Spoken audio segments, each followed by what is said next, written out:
mootummaa onnee ko ati faguyyaa ko. Jaalalli keenya akka lagaa yoomiyyuu hin gogu. Yaa jaalallee ko si malee eenyutu naaf ta'a. Onneen koo maqaa kee qofa halkan keessa ni waama. Ganama yeroo ani ka'u fuula kee yaadeen gammada. Akka aduu barii keessa jireenya koo ni ifta.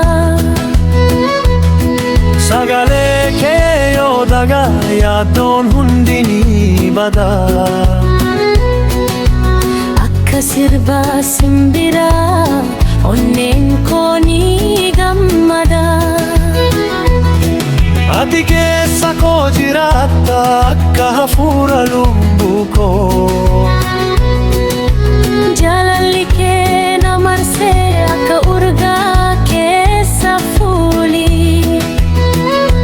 Yeroo dheeraa yoo fagaatte onneen koo si barbaaddi.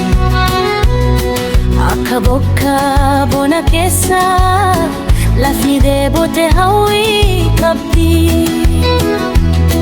Yoo yeroo nu qoruu dhufee wal qabannee ni jeela. Jaalalli keenya dhugaadha bubbee keessa ni dhaabbata. Si jaallada, si jaallada, jaalaa waan hundumaa. Si jaallada, Si jaallada, ati mootummaa onnee koo. gugaa urjiileen samii keessa ifa isaanii dhabanii. Ani si hindisu jaalalle ati boqonnaa koo taate. Si jaallada, si jaallada, yoomiyyuu si hin dagadu.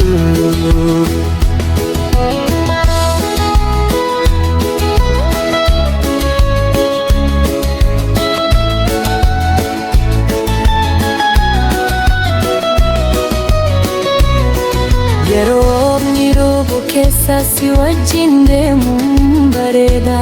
Harka kee qabee adeemu abjuu koo guutuu ta'a. Yeroo aduun liqu keessa si bira ta'uun gammachuudha. Jaalalli keenya waggootaaf akka muka guddaa dagaagu. Yoo addunyaan hundi jijjiirame. Jaalalli koo siif hin jijjiiramu. Yoo karaa dheeraan deemne. Si wajjin ta'uun naaf ga'a.